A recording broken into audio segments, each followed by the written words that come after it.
Hey everyone, Barkat here. Welcome to our marketing show, and this is episode 5. Today we have Johnny Eberhard with us. Johnny is the founder of Eberhard Media Marketing, where he helps businesses scaling using the laser-focused Google Ads strategies.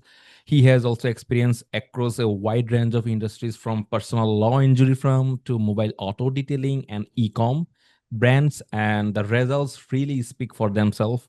In addition, John runs also YouTube channels called Johnny Eberhard. I'll link this below so that you guys can have a look. Which where he featured like 100 plus videos, like 104 videos packed with valuable tips on Google Ads. So, John, can you share your story? How did you started with Google Ads? Yes, absolutely. Yeah, Barkat, I appreciate the introduction. Very happy to be here. This is my very first podcast. I know Barkat and I were just talking about that behind the scenes, so Yeah. very excited. So again, I Uh-huh. appreciate you for reaching out, man. Really excited to get into it. But that is a really good question, man. So I graduated with a bachelor's in finance in 2022.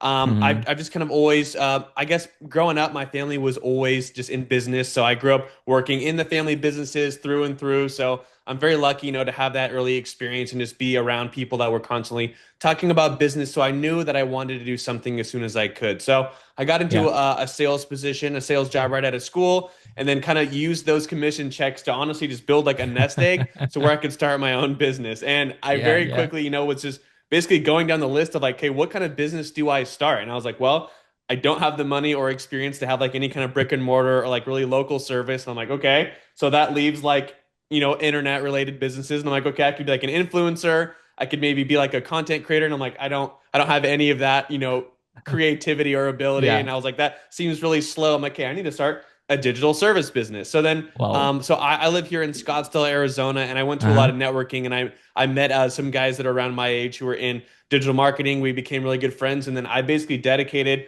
like the last 3.5 years of my life just basically becoming a full-on Google Ads expert Oh. slash nerd, basically. Oh my goodness. Yeah. It's really like immersing journey, like you spend a lots of time, to learn the Google Ads. Yeah. Yeah. Yeah, I really absolutely, appreciate you man. joining this podcast as well. So yeah, I'm thinking about like if I just email you, so will you reply or something? Because my channel is not so big. There are like 200 more subscribers. So I am just thinking about like let's see, what will happen. And you finally replied. I got couple of replies, from couple of YouTubers as well. So yeah, we'll do a podcast series. Yeah. And it's all about the Google Ads. So Nice. I really want to help people who are eager to learn Google Ads, to be honest with you. Like I don't have Mhm. any course, but I am really excited if I can help them at least like little bit of things so that they can learn the Google Ad, you know. Anyway, so Yeah, that's that's awesome. that's why, yeah, that's why we are just like recording this kind of thing. So yeah, I have a couple of questions for you, to be honest with you. Sure. In terms of setup part, the conversion tracking stuff, like I just break down the step by step process. So I will ask you some questions firstly about the setup part.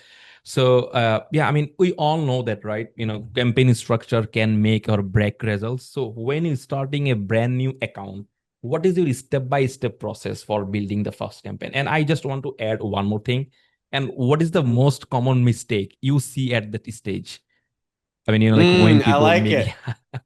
Very good question, man. Yeah, this is kind of where I pride myself. So yeah, if anyone, looks at my channel, a lot of my videos are how to. I Yeah. actually, get the most people reach out from those videos because people like, looking it up for their industry, how to get set up. Uh-huh. And I like those videos because, when I was learning it years ago, I'm always still learning Google Ads, of course. But all the videos I watched, I feel like really left out, some like major key details.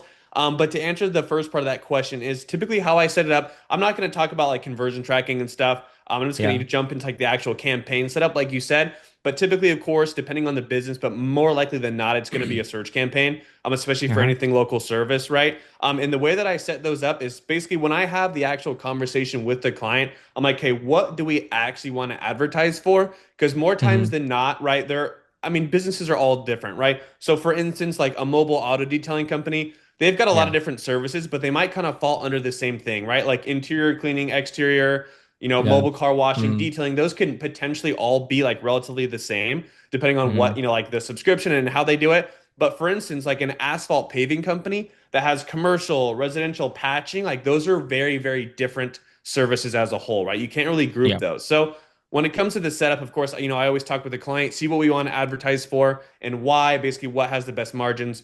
Most people have an understanding of what they want to do. Um, Mm-hmm.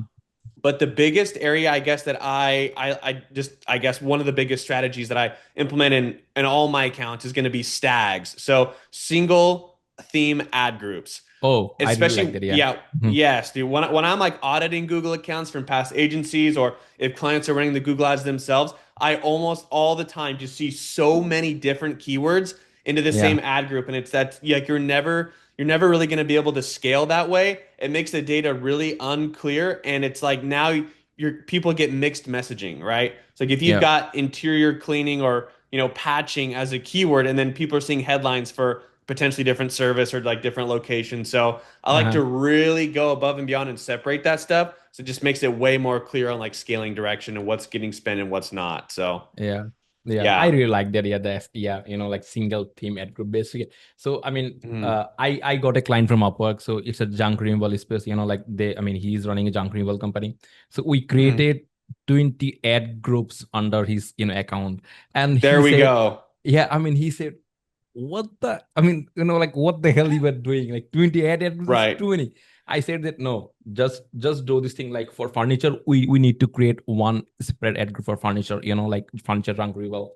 We need to create like one construction derbies, it should be another ad group. So like, if you break down the ad groups, so so that you can control the ad copy plus landing pages, so this Yep. kind of, yeah, this kind of structure I also follow as well. And here's the another thing I just want to know. Landing page conversion tracking, the keywords, these are the most important thing, like when it Mhm. comes to the Google Ads setup. So if someone asks, or someone's goal is to create a profitable campaign, what is the key factor they should keep in mind during the setup? Are you saying that we need to follow or maybe we need to focus on the keyword first, or like what? What would be your answer here? Okay, so you're asking like, what's the number one thing that's going to pull the lever between someone being profitable and someone not for Google Correct. Ads? Is that basically what you're Yep. asking? Yep. Dude, that's going to come down to conversion rate for sure, right? Because like no matter what you do in Google Ads, you can get the searches you need, right? If you just Yeah. put the keywords, and even if you just don't even make any negative keywords, right? If you have the keywords, like those are the relative searches that you're going to get, right? So getting the eyeballs is like Uh-huh. anyone can really do that, but now it's like, okay, now we have to convert them, Yeah. right? So I would say Agree. conversion rate's the biggest thing. And obviously there's a lot of things that influence that, but one of the biggest things, kind of like you're mentioning with landing pages, one of those biggest things, in my experience, excuse me, is the landing page. Like your Yeah. messaging has to be clear. And that's also why like the single theme ad groups works really well, because now you're speaking Correct. to directly what someone looked for.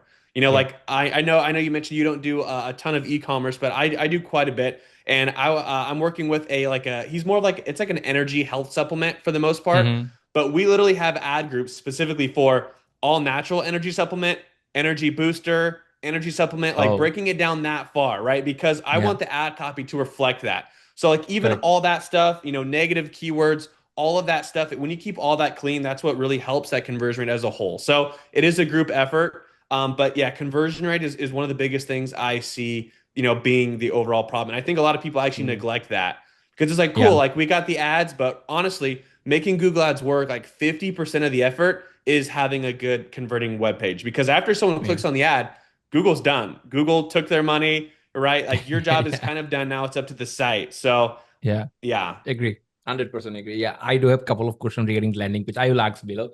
So yeah. So sure. if like let's say client often asks about the budgeting, right? So if someone's Mm. asks how many lead will I get if I spend X amount of money on Google Ads? So how do you estimate and manage their expectations? And also, have you ever turned down a client because their budget expectation was unrealistic? Yes, those are both really good questions. I have absolutely turned people down for that kind of stuff. I will say, like, and you probably know it, like in this industry, like agency owner to agency owner, I've learned that setting expectations with clients is extremely Oh, important. it I is. learned that very early on, because it's like, and I don't blame anyone, because everyone has their own I guess like thoughts, or they've learned things or heard things in the past that are shaping how they currently think. But I've definitely talked to some people where I'm just like, you know what, man, like this is not even worth like the conversation. Like, Yeah. hey, like we need phone calls for $2 a piece. And I'm like, well, it's probably not going to happen. And it's like, there's nothing I can do to shape that. Oh my Like, we God. need leads for under $1. And I'm like, well, that's probably not Oh, going to happen. Right. really? So like stuff like that. Yeah. So I've absolutely turned people down because of that. And it's just because they for some reason have like some thought process before, or just, I guess maybe have heard the wrong information. So those can be really hard to reshape those people when they're really stuck on that. So yes, I have Mhm. turned down clients for that. And then I'm so sorry. Would you remind me of the first part of that question? Yeah, I mean, in terms of budgeting, like how many, like let's say Oh, if right. someone asks, like how many leads I will get if I spend X amount of money on Google, like how do you do this stuff? Yeah, Yeah, absolutely. So that's also always a tricky one too, and that kind of comes in like setting the expectations, because you don't want to set the wrong expectations, right? But typically, correct. like, I work like relatively, in a handful of industries. I have clients in literally like any kind of business that I could imagine. They're all over the place, but for the most part, like a core majority of my clients are in a relative industry, and those industries just kind of have like benchmarks that I know from Hmm. experience. If it's someone that I haven't worked with before, or like a business I haven't, an industry I've never touched, it does make it more difficult. But I will kind of like pinpoint like an idea of conversion rate that I would want to be, and then do keyword Yeah, research and multiply. Okay, if we're gonna get 10 clicks and I want the conversion rate to be 15 to 20%, that's kind of how I do that quick math. And then of course I always talk about how, hey, like after 30 days, that's when we're really like you're gonna be seeing that cost per conversion graph really go down. yeah, So yeah. I Agreed. always, of Hmm. course, shoot for the lower end because I overanalyze and optimize, all my accounts like crazy. But yeah, I typically just Uh-huh. do quick math like that. Or unless it's someone who's like a locksmith or a plumber, or like the industry benchmark. So there's like a high and a low, for the most part anyway. Yeah, So I mean, a what is the combination. industry benchmark for the plumber? So, I mean, what do you, Yeah, absolutely. So, I mean, of course, it's all going to depend on like the area that they're into. The really, more like metro popular areas are going to have a lot more competitors, so that can typically hmm, drive,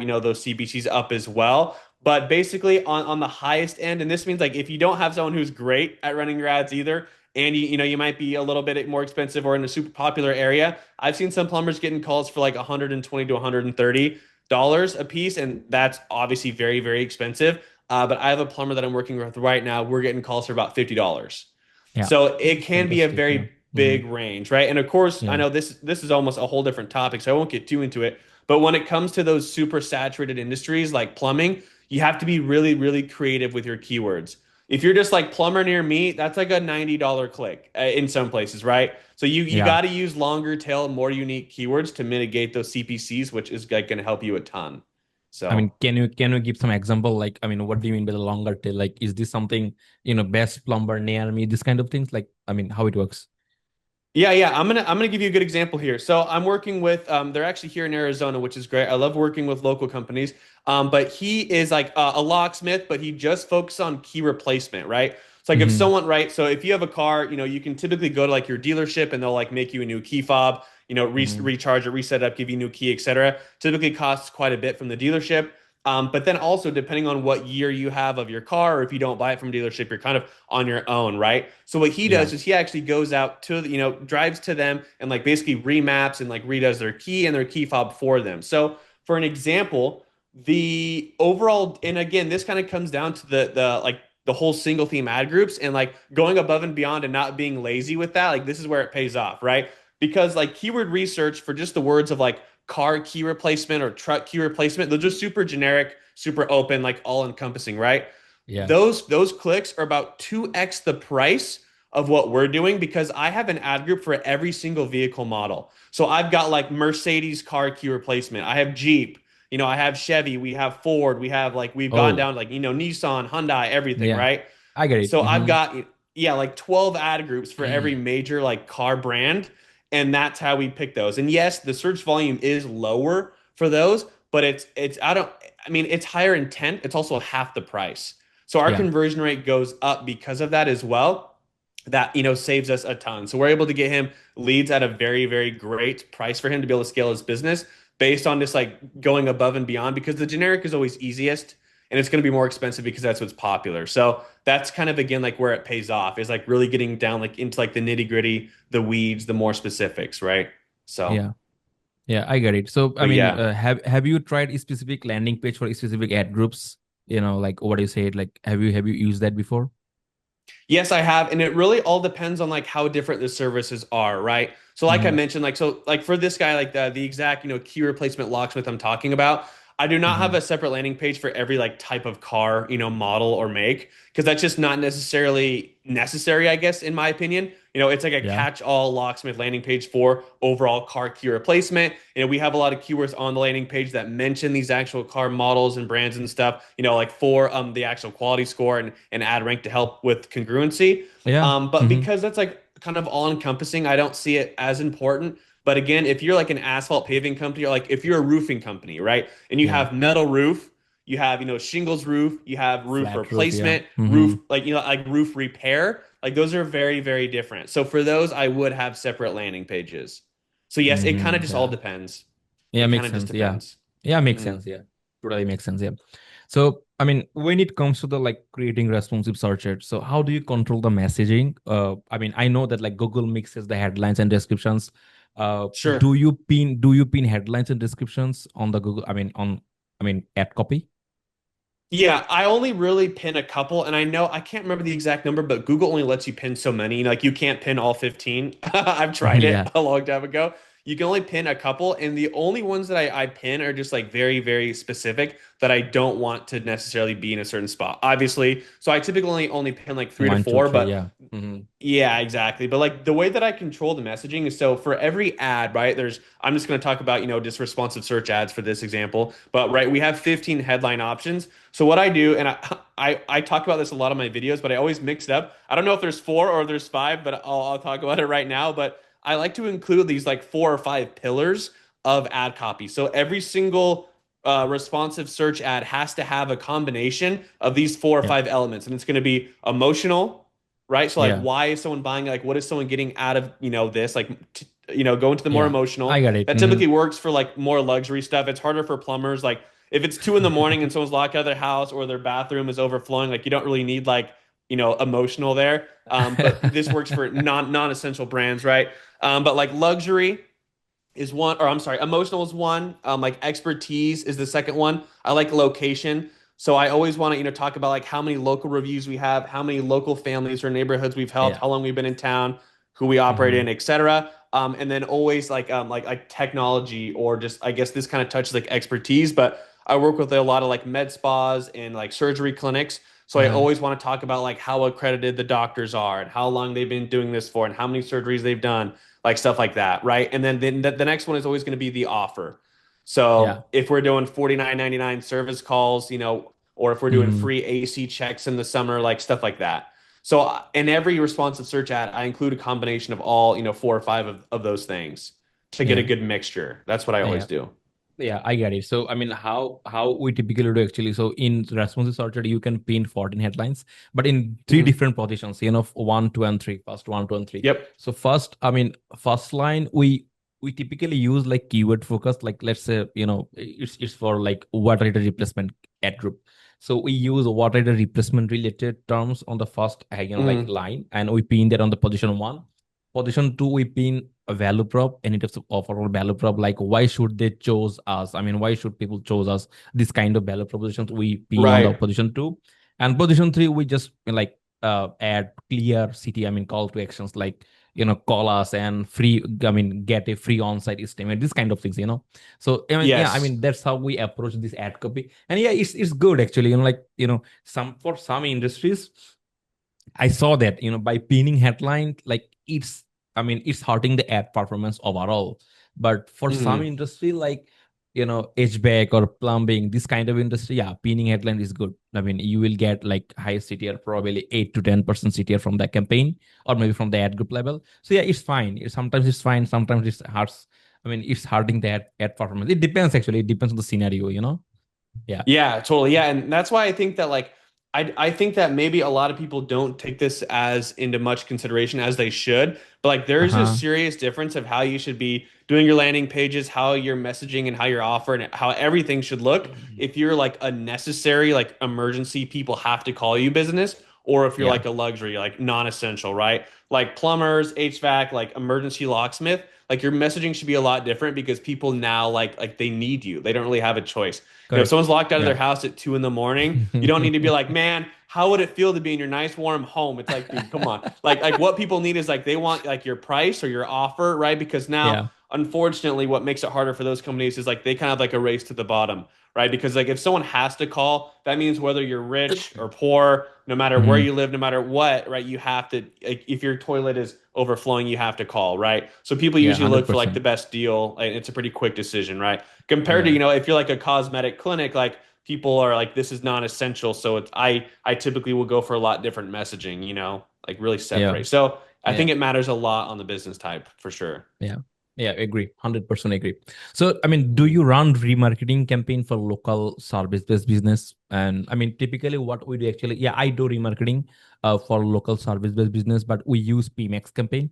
I mean, Mhm. it's okay. I mean, not absolutely, like great in terms of, like getting the lead quality, but which is a good Mhm. thing. I mean, PMAX right now, you can add the search terms as a negative from the PMAX campaign. Yeah, as you know Right. that. Yeah, that's Yeah, new. That's yeah, new. it's a new. Yeah. Yeah, it's a new. Like, I mean, my question is, do you run remarketing campaign? If yes, like how? I mean, what's your approach here?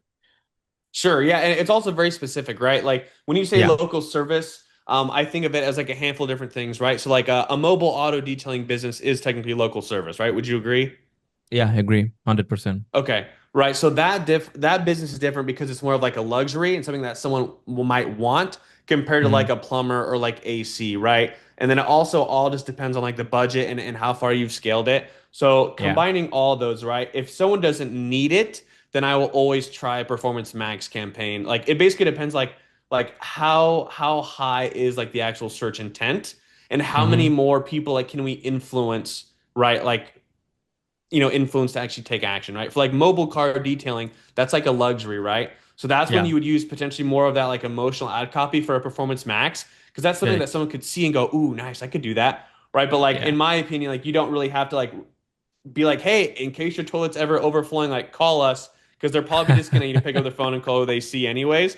But I Yeah. really think it depends too, because yes, I say that, but then it also depends on how big of a budget that you have and you're working with one of those like plumber or AC or locksmith clients, right? Because it gets Yeah. to a point when like they become so big and they're spending so much money that you pretty much tapped into like most of the impression share that you're going to get for like a local area. And the Performance Max can be really good for almost just like brand awareness because at that point, like you can only scale vertically so high, especially like again, local service. Like you're not nationwide.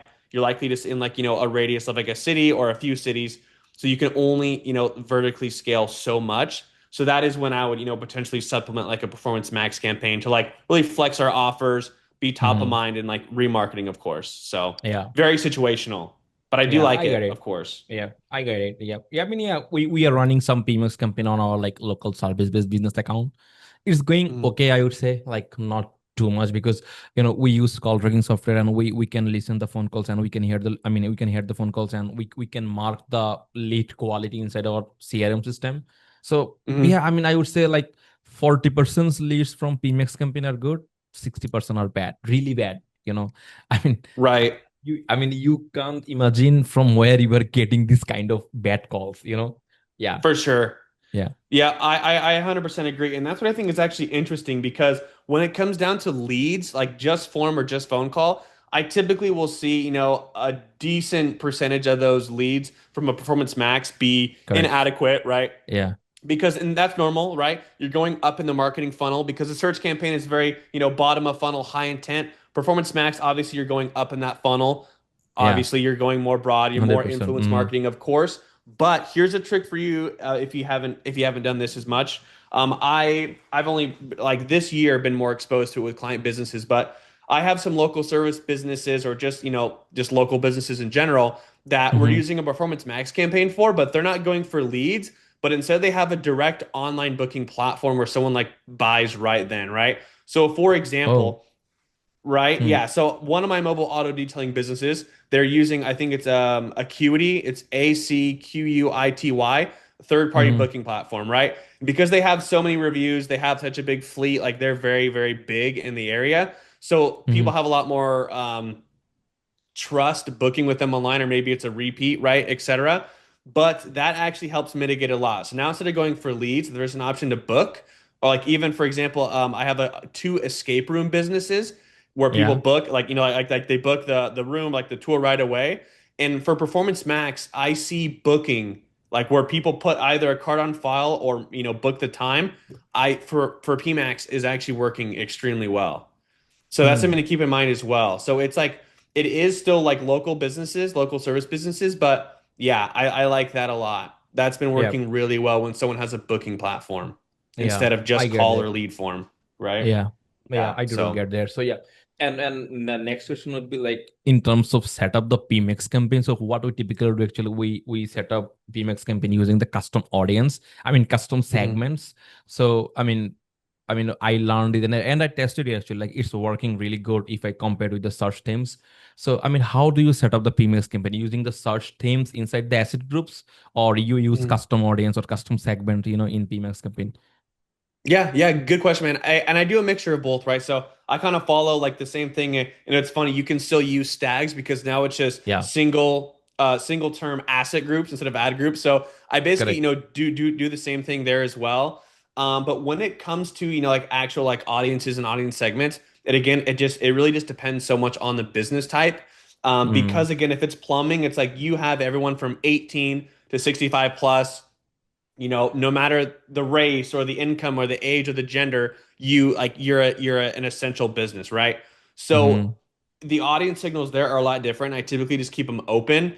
But then mm, when it comes to something like, for instance, like if it's like house cleaning or Airbnb cleaning or mobile auto detailing, I will use some things like, hey, just purchased a home or just bought a car or maybe yeah. works like, executive Mm-hmm, level, right? Because you can kind of like feel like into the characteristics of like those type of people, or like for a med spa, right? Someone who is gonna like do more like cosmetical procedures to their body. Like mm-hmm, I'm gonna be targeting people like who are in like the fitness space, who care about like healthy eating, like just going through like Google's like demographics and interests and stuff, right? So yeah. it really depends, but I do use a combination of that, as well as one thing I notice is really underrated is I use an audience segment, where you can actually target traffic of people who have visited other websites. Are you familiar Websites, yeah. with that? Competitor website, yeah, Yes. yeah, yeah, yeah. I get Yes. it. So I Yeah, do yeah. that. I I am do doing the that a same thing. lot. Yeah. Okay, Mm-hmm. I love those, dude. Those can be really, really good.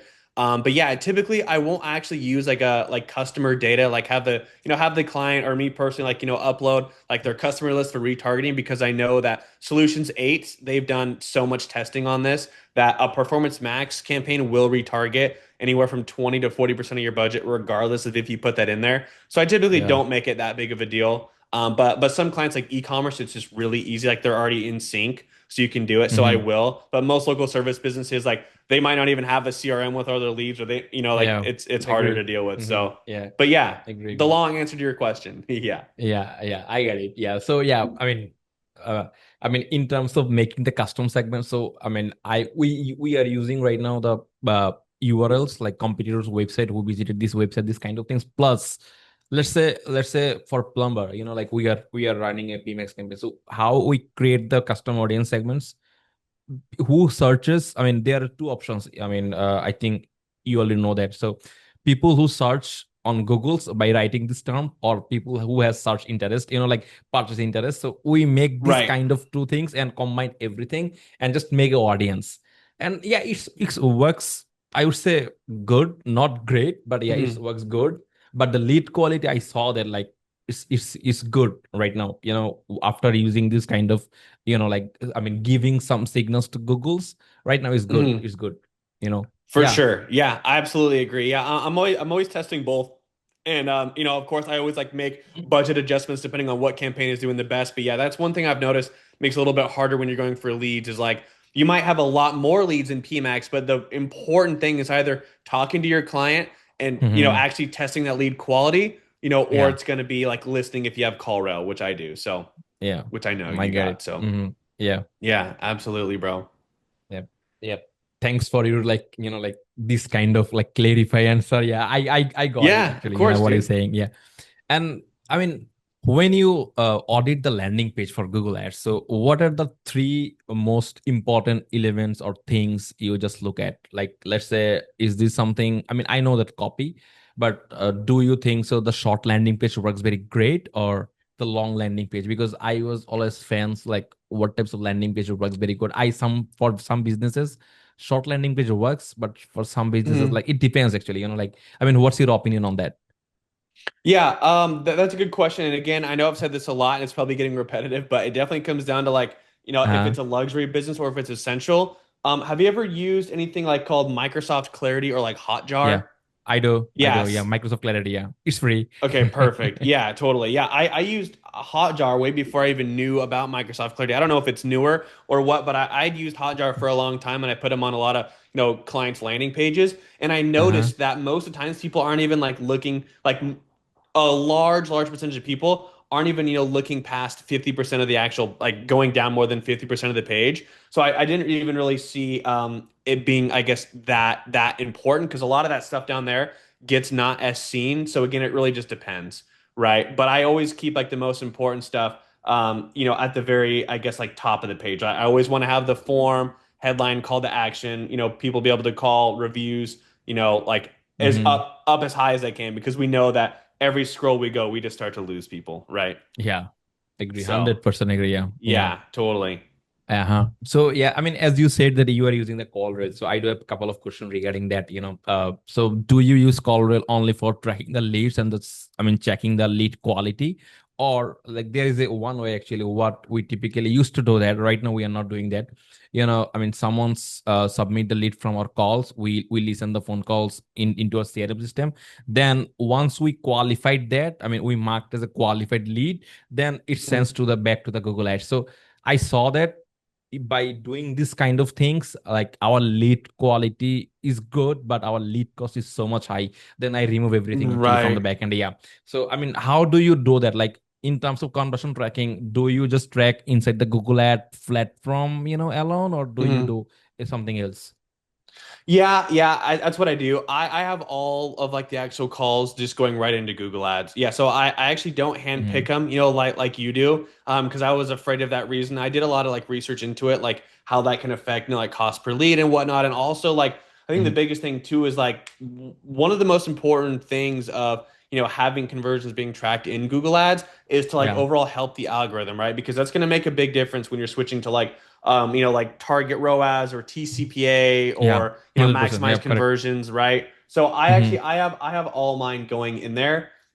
So yeah, I have them all, but Yeah, I get it. Like, and in terms of mm, tracking the calls, like, what is the best, I mean, scenario to, I mean, track as a call, I mean, as a lead actually. For example, like we use 30 seconds phone call length, like when someone's calls mm, and last more 30 seconds. Like, I mean, what do you use actually in terms of seconds? 30, 60, or what? Um, I actually, so when it comes to, and this is interesting, right? Again, I know I've said it so many times, but when it comes to those essential businesses, I do 30 seconds because usually it's like, hey, I'm locked out of my house. I need help. Cool. This is the price. Mm-hmm. Great. Like here's my address. So Yeah. I'll do 30 seconds for those. But when it comes to like a more like luxury, non-essential business, I usually do 60, Oh yeah, I 60 got it. Yeah, seconds. same Yep. thing. Yeah, same thing. Hmm. Same thing we are doing. Yeah, getting. Yeah. Yeah. Perfect. I Uh, figured. Yeah. it's yeah, it's good to know. And Yeah, for sure. like, I mean, when you see a campaign's losing performance suddenly, what is the first thing you check, you know, to improve the campaign? Yes, absolutely. That's a fantastic question. The first thing I look at is conversion rate right away. Very Oh. first thing I do, Mm-hmm. because I know you mentioned, of course, you haven't done as much with e-commerce, but unfortunately, I've seen this happen where, and this is also potentially my fault as well, of course, but communication with the client on this is very important. But there's been times where I've seen conversion rate drop from like 7% to like 1%, and I'm like, what happened here? Wow. So the first Yeah. thing I always do is I always check the back end, right? I'm like, let's go to the website, let's make sure everything works properly. And I had a Uh-huh. client tell me that they actually decided to it wasn't, I don't know if it was necessarily discontinue, but like they put a product on hold because of like just like whatever, like the particular time of season, and they Uh-huh. like did a different thing. So they discontinued a product Uh-huh. in like their Google Merchant Center and like on their website, and they didn't tell me. Oh. So it's like we're running traffic to this product that's like out of stock. Oh. So it's like, okay, Yeah. right? So like Oh my God. you like that's come on, we gotta like that's very important, right? And like I've also seen Yeah. like some things like on websites break. Like for instance, if I see booking drop really, really far, I'll always text the client, and someone almost always is like, working on the back end of the website or like messing with something, right? So if I see that, I immediately check conversion. And I like, hey, can I check out this item or can I fill out this form? And then from there, and that's usually where I can find a good amount of the problems. But if it's not there, I always go into just like looking at search terms, and like the biggest thing is going to be the actual cost per click Yeah. is what I go to next right away. Yeah. Hmm. Yeah. Sounds interesting. Yeah. Yeah. Yeah. I mean, in terms of also in terms of bidding, I mean, which bidding I mean, you are using, I mean, when you start a new campaign, like, is this kind of like manual CPC or max clicks? And I mean, then once, how many, I mean, like there is things, right? I mean, once we have 30 or 40 conversions, then we switch to the maximus conversions using a TCPA. But how do you do that? Like, I mean, I mean, how many leads once you get, then you think that right now it's the best time to, like change the beat. Yeah, absolutely. Yeah, I follow the exact same thing as you. I typically go with 30 conversions and then I switch. But if it's so it is a big difference here, right? So if it's a new campaign in a Google Ad Hmm. account that already has data and already has conversions and everything else, then I will immediately go right into like maximizing conversions and optimizing for those. But if it's a brand new account, right, like with Hmm. no campaigns, no spend in it, then I will always start with like going for clicks and website traffic always. Yeah, makes sense. Yeah. Makes sense. Yeah, Yeah. So a lot of it I is used actually to on the use. account data. Yeah. Yeah, I get it. So yeah, I used to use the manual CPC, but right now it's not working. I would say it's not working anymore. Like I don't know why, because if we use the manual CPC, I mean, even though you are not spending your daily budget as well, so I don't know why. But max clicks is fine to start with a new campaign or fresh campaign. Then, I mean, I am always like fans of how many lead after getting we need to change the weight. Some people says Mm, 20, some people say 40, some people say 30, like, I mean, then I figure out, like, by talking with a Google, I mean, higher level Google rep, he said that mhm. once you feel like that your conversions is stable, like you are getting 30 conversions each month, let's say, for next two Right. months plus your cost per conversion is like really stable, let's say, I mean, you are getting each month or maybe each week you are getting like $120 conversions. It's like fluctuate like 125 or 115, not more than Right. 150 or something, like there is like no biggest difference. Then you can switch to the Maximus conversions using a TCPA, like let's say 125 or something. So yeah, I think, oh yeah, I got the answer, Yeah, it's really Yeah, and interesting. I think you're 100% right too. Obviously, I'm sure that you know who Aaron Young is. I'm sure you know Aaron Young, Yeah, YouTuber, yeah, yeah. big Google Ads YouTuber. Yeah, Yeah, I know that's him. like the number he's always preached about. But yes, I think one big important thing that you mentioned there is not only 30 conversions, but it should be like 30 conversions in a month, right? Like Yeah. it needs to be like stable. Like it can't just be like, hey, we have 30 total, but it should be like consistent and stable conversions. So yes, Mm, I think that's a big piece to add as well. But yeah, yes, yeah, I I get it. agree. So yeah, I mean, in search it for local services, do you integrate the Mhm. audience segment? And let's say some people use observation mode first, then they switch to the retargeting. I mean, targeting Mhm. once they find the audience segment. Do you do that the same thing or no?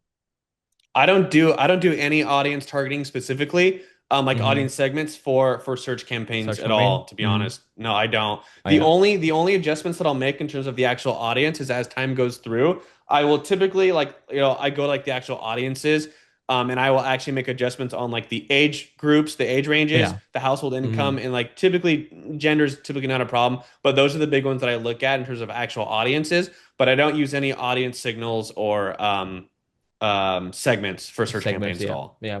I got it. Mhm. Yeah. Mm-hmm. And in terms of clients reporting, so I mean, how do you do that? Like, do you send like monthly, weekly, or bi-weekly report to your clients, or I mean, which metrics you are adding on that report? Yeah, yeah, good question. Yeah, so right now, I send a report to my clients every single Friday, and it's just Oh. covers last 7 days. Yeah, it's just I have a report going every week. The reason why I do that is because especially like when I take on someone brand new, I don't want to go like 2 weeks without talking to them at all. Like if I'm like, hey, great, like they pay the invoice, we get things set up, we're like, awesome, we're ready to rock and roll. I don't want to just like go silent for 2 weeks. I feel like that's a long time for a new client. So I just do that every week. And now most of the clients that I've had for like, 6 months to a year plus, they just don't even reply to them because they just like they look at them. But I think it's still good, stay top of mind like that, especially for the new guys. It helps a lot in Mm-hmm. my opinion. And then I do like monthly actual like strategy calls. So like Yeah. once a month we actually get on and like go through the stuff. Like, hey, like that's when it figures out a lot of like, hey, what are you guys doing new like for the season upcoming or any new offers, like kind of actually talk about the lead quality, etc. Um, but typically like in those actually like those weekly reporting emails, I don't include like a ton of nerdy details because a lot of times like the clients don't know like all that stuff, and I don't just want to like bombard them with stuff that they don't really Yeah. understand. So I really just try and make it like a super simple like bite-sized email. So like if someone could read this, they'll know exactly what's going on, right? So the way that I have it excuse me, prompted is like the very first thing I talk about is like here are the things that I did in the last week to the account. And Uh-huh. then I show a screenshot of the actual account. And of course, it's going to be like leads, cost per conversion, stuff like that, or ROAS, always is the most important, just standard Mm-hmm. overview metrics. And then Mm-hmm. under that, after that, I have like a little short paragraph where I talk about, hey, here's what I'm looking to do next, right? Like here's Yeah. the next steps, and that's basically it. And everyone I work with is pretty great with that because I first had it where when I was just starting my agency like a couple years ago. I really wanted to, be the guy on the calls and working good with my clients. And I would be getting on with every one of my clients every 2 weeks. And I Oh very my God. quickly just realized that like all my time is now going into these calls. And Uh-huh. almost like, I don't want to say that no one cares, but like when I told everyone that, hey, I'm going to, I want to spend more time actually working on the accounts and like, I think we could, summarize this stuff in an email. Can we just stick to emails? Not one single client said no. So it's like, like they're busy as much as I'm busy. So like you don't need to Yeah. overdo it. So that Yeah. strategy, did take me some time to realize, and I was a little bit scared, to like distance myself from my clients, but it's worked great, and it's given me a lot of time Yeah. back to actually work on the accounts. And like I said, most clients they're running a business; they don't really care too much, Yeah. anyways, as long as their emails Yeah. are good. So Agree. Yeah, I agree. yeah. 100% agree. So typically what do you do actually? Like I don't have much clients to be honest, like couple of clients I have. So I don't send reports. Like I hate reports. Like people are sending, I mean, Mm, the way you said that you send report, it's good. Like you would just send me, I mean, you would just send a small, email. But some agencies I saw that like they send like a template, like here is the CPC, here this is the keywords. Client don't have any idea what they are saying, and client don't care about all of these exactly. things. Clients care their business, how much they spend and how much they earn. There's a thing, that's a simple thing Yeah, clients wants to know every time, right? exactly. Yeah. A hundred Yeah, that's percent. 100%. yeah, I mean that's why I don't send reports. I mean, what I do actually, like most, I used to like 90% of my clients, I mean, they are connected on WhatsApp. I sometimes, I Mhm. mean, at least once a week I just send them message, hey, I saw that we got X amount of lead, on Google Ad dashboards. I mean, what about the lead quality? This kind of things. Yeah, they said that yeah, they're Mhm. okay. That's how I do have one client. He's working with me more than I think 17 months. I mean, he's a Mhm. dentist. I mean, Nice. it's not an agency. He's a like dentist, and he's working with me. And he has 4 practices in Canada, and I am running ad for. I mean, 4 practices. Nice. Yeah, I Solid. mean, Yeah, he's solid. he's he's really good. Like every time I ask him, yeah, he said that yeah, this month we generated this kind because he using CallRail, so we know that how many lead we send to Perfect. them and whatever the lead, like conversion rate, like how many lead they converted into pure clients, right? They don't Mhm. care what is your target CPA, what is your like Yeah, conversion rate. I exactly. mean, they don't care about all of these things, right? Yeah, Totally. yeah, Totally. Yeah. That's why I always like that first little thing was like, hey, this week I made these changes. We've got typically it is always just like the very first line is like that. And then I'm always like, hey, we got 27 leads this month. Woohoo! Cost per conversion is down. And I always talk about like the increase or decrease, right? So I'm like, hey, yeah, so far in August, cost per conversion is $5 better than it was all last month. Like, let's keep going. Like it's typically like, yeah. It's yeah. very because when I was drafting the emails first, it did not take me more than 5 seconds to just scratch it. And I'm like, dude, this is not like we need to be like more like friendly and lively and like it's cool because I do spend like a lot of time with my clients just like in general like I'm actually very I would say like good friends and like and, acquainted with a lot of my Hmm. clients and I have a lot of local businesses so sometimes we'll meet up at coffee shops like and actually go through numbers and stuff so I really wanted to like make sure that I wasn't going like to like corporate or like agency like template reporting. I still want to like Uh-huh. add some of like my flair Yeah, and like extroverted wording into our things and like keep it friendly, keep it basic and all my yeah, clients know they can reach out to me. So that was the way that I wanted to bridge that gap. Mainly, honestly, just to, like help with retention, of course, right? yeah. So This is the yeah, most that was a important thing. big Yeah, thing. client retention. Yeah, Yeah, of course. Yeah, it is. yeah. Hmm. Sounds like we got to figure it out, bro. Perfect. Yeah, yeah, we did. And yeah, I mean, one, I would say like if you just tell me the one advanced Google Ads tactic you think that most advertisers are not using enough, I mean, what it would be? Ooh, dude, Oh, I've got like three. I got like oh three. yeah. Let's do I one by can give one. you. Okay. Okay, I'll make them quick. So the number one thing I say is going to be using stags, single Uh-huh. theme ad groups. That's number one for sure. That's number one. And honestly, I don't know if maybe agencies aren't using these as much, but I know that like people running their own Google ads is really like Oh, who's not doing it, right? yeah, Of of course, course. that's the big one. I'd say like more for business owners running their own Google ads. That's the biggest one. And also like maybe agencies don't do it as much because to be quite honest, it just takes a lot more work. So most people Really, like aren't it really willing is. to do that because you're doing Yep. way more keyword research, way more ads. Like it genuinely is the non-lazy route, but I have a lot of success with it, so that's what I'm gonna do, right? Um, the you know what? Maybe I'll just keep it to these two. The next one is for e-commerce, and I actually learned this maybe a year ago from Solutions 8. Mm-hmm. I'm sure you're familiar with those guys, Yep, Solutions yep, 8. yep, yep. Yeah, Mm-hmm. those are the big Casino, guys. yeah. The Mm-hmm. Yeah, I actually listened to I went to a Go High Level in Dallas, Texas last year, and I listened to Qasim speak, which was really cool. But Yeah. that's besides the point. One thing I learned from Solutions 8 that I think is super genius. So think about this, right? So every single campaign type in Google Ads, no matter what your keywords are, or if you have multiple different campaigns bidding for the same keywords, you only get like one chance at the auction, right? Like if someone does a search on Google, your ads only come up one time in that search engine result page, right? Like you Correct. only get you only get one Yep. chance at the auction, right? But Mm-hmm. with the standard shopping campaign, you don't actually. You can have more than one impression like in the standard shopping feed. So I know this is more Mm-hmm. for e-commerce, but it's so like for instance, like I'm working with a company out of Los Angeles who does like like streetwear, like more like gym fashion, like Mm-hmm. streetwear for the most part, right? Yep. So Mm-hmm. for Yeah, I got it. instance, Mm-hmm. and like a lot of their clothes just have like city, or state like logos on them, like an LA or like an NY hat, like a Mm-hmm. New York brim hat. So what Yep. happens is if someone looks up, like New York brim hat, we can actually have different ad groups inside, or I'm sorry, different campaigns, not ad groups, different campaigns, different shopping campaigns for like just like the blue New York hat, and then just the red New York hat, and just the black one. So now when someone looks up on Google New York brim hat, we will actually have all campaigns firing. So you can show up more than one time in the same auction with standard shopping, just in that shopping feed. So now when someone looks up something like that, then they see all those, right? And it only works because those like, they're going to be triggered from the same search. They're just different color, right? It's not going to work Yeah. if they're like way different products, but it has to be like different variations of something that someone would look up and potentially see all of them. But what I'm trying to Mm-hmm. get at is now you can dominate the shopping feed because there's only like what, eight amount of things. If you're on a computer, there's like eight, things in the shopping feed. So if you can have Mm-hmm. campaigns firing and showing four, it makes Yeah. your brand look really, really big because you're dominating the shopping feed. And when someone clicks, Google's only cost per click. So you're not paying for the impressions, right? So Yeah, now you're you paying. have Yeah. Mm-hmm. multiple, right? So now you have multiple attempts at winning that auction without spending any more money. So that's a big thing It's I true. like. I like that a Yeah. lot. Yeah. It's I'm a it's big it's fan of like it's a that. huge thing. Yeah. Yeah. Sounds good, man. Yeah. Sounds good. Yeah. Thanks for sharing that. Yeah. Yeah. Dude, Probably absolutely, like man. Industry secret. We got to keep that one on the down low. No, I'm just kidding.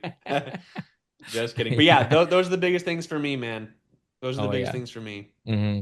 I get it. Yeah, bro. So I mean, here's the fun part. So Okay. if you could change one thing about Google Ads to make life easier for advertisers, so what it would be? More transparent reporting, because I'm Oh sure my goodness. yeah, Yeah. obviously, Oh my obviously, right? goodness. Obviously, Yeah, like, hidden search terms. Oh my goodness. I thank you. can't. That's the first thing I was gonna say. That's the first Yeah. thing I was gonna say, dude. Hidden search Oh my terms. god. Oh my god. Yep. I I even can't have stress enough. clients, Like I can't stress enough. Like dude. we spend lots of money in the like search terms. I don't Hmm. know why people. I mean, why Google not showing this kind of things. I tried a lot actually to find a script to. I mean, like to check this one, Yep. but I fortunately I failed. I would say, but yeah, Yeah, that would help a it's a lot. I weird thing. honestly think, yeah, I think that like the hidden search terms is a huge one, especially when your CPCs are so high. Yeah. Like I have a lawyer in Los Angeles, and people might be watching this thinking this is a red flag, but it's not if you know the industry. His cost per click is easily $100 a click. Easily. Yeah. So And like, let's say you have a smaller budget. Like, let's say you're working, for him, it's like, let's just say he's spending 10,000 bucks a month. Like, that's like 3 clicks a day, right? 300 bucks a day, Yeah. 333 bucks a day Yep. might be. And if Mm-hmm. some are higher, there might be 2 or 3 clicks a day. So when we're spending that much and you can't see every click, it's like, dude, that's a lot of money disappearing, right? Same Yeah. thing with like even like financial services, like people looking for financial planners, those can easily be 20, $25 clicks. And if people have a lower budget, it really, really hurts them. The only thing that I've been able to like give the excuse to Google is like people who use like ad blocker or people who use like incognito tabs, but I really don't think it's as many people, like I don't think that's all of it. I think 100%. that's Yeah. I think they're keeping it from us. And then also Yeah. one thing too for the Performance Max, search terms also of course would be great, but then that would pretty much like remove like, a lot of the use case for the actual search campaign. So that maybe Uh-huh. not that one, but what I would say is like placement data. Like, Oh, because that's going to help me scale. I want to know, are we getting more clicks and conversions from the static ads, the display ads, or the or video searches. ads, or or, Mm-hmm. or the search? Because that's going to help me scale. Because if I'm like, oh, dude, our videos are doing great, then that's going to make me want to do a video campaign or get better assets, video assets, right? Help my Yeah. client get those or whatever, right? But Yeah. it's like when everything is PMAX and it's catch all, like there's so many things in there, and you can only vertically scale a PMAX and just keep increasing the budget so much. Like we need to Mm-hmm. know like, okay, what has legs here? Like, is it static? Is it video? Like what's standing out? Like that would really help me, pick up a more horizontal scaling direction for client accounts. And that would Yeah. be good for Google because it's going to get us to spend more money in it, still on the platform, but Yeah. knowing I where to get it. go for that would be super helpful. So, Yeah, I get it. So yeah, I mean, for the placement, what I mentioned actually, so we do have a script. I mean, there are, I mean, some free, I mean, what it called like free script in the market. I mhm. forgot his name. His name is probably Ninja something. I forgot his name. So if you want this Oh, I think script, I like yeah, know you can exactly read. who you're talking Yeah, about. yeah. Okay. So he has the script. Like I mean, we install it actually. You can see on your I mean Excel sheet or Excel file how many lead you got from a specific and how much you spend on a specific like partners like let's say search display and video. Mm, This kind of platform. So yeah, perfect. it helps a lot. The problem is actually I saw a lot when you run PMX campaign and the search campaign alongside under one account. PMX Hmm. cannibalize the search campaign. It's I mean every time I saw this kind of things, and Hmm. there is no way to stop this. I don't know how. I mean we can stop it, but and here is the most important thing for search campaign. Let's say you are running a PMX and search campaign for a lawyer, for example. On Hmm. search campaign you will see that your cost per conversion is like $500 per conversions, but Right, in right, PMX campaign from the search like network, I mean not network, I mean like search platform, you can get like $150 per conversions. How? right. If it's possible, why not I am getting the same amount of conversions and same cost per conversion from the search campaign? What's the issue? Exactly. Yep, I agree 100%. Yeah, it's just it's weird. And that's the thing too is like, but when you don't know where the leads are coming from, like what channel, it's like there's nothing we can Oh, do. yeah. Especially too, like I'm sure you've experienced this too, but sometimes I've turned on a Performance Max campaign for a client and I've seen so much spam leads come in that I just turn it off. Like they're just so junk. Like Yeah. people, I call them and they're like, "How did you get my number?" And I'm like, "You just filled out the form." And they're like, "I've never heard of you in my life." And I'm like, "Okay, that's a problem." Or like people like in different states that aren't even in, like my location targeting. So yeah, like that makes it, yeah, it's like if we don't even know where these junk leads and stuff are, or the good leads are coming from, like what channel makes it super hard to like horizontally overall scale the account, like big Yeah, time. agree. I agree, 100% agree. dude. Yeah, Yeah, I 100% think agree. every advertising agency right now probably agrees. I'm sure.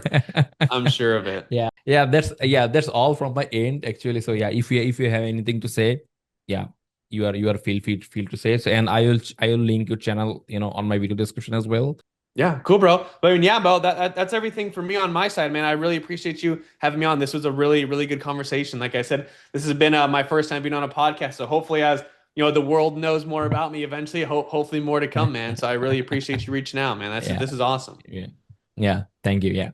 So yeah, hey, for my lovely viewers, if you found this video or maybe this like today's conversations at least some helpful to you, make sure to subscribe these channels and make sure to share this episode with a friend who is running Google Ad and they wants to learn Google Ad, of course. And just leave a quick review, I mean, how it goes. And John, thanks for joining me today. This was a like lots of fun. Yeah. Absolutely, bro. Yeah, thank you so much for reaching out, man. This is great. I'm Yeah. excited to use this myself as well. So thank you again, brother. Yeah. Thank you, Appreciate man. it. Bye bye. Yeah. Bye bye. Okay. See you, man.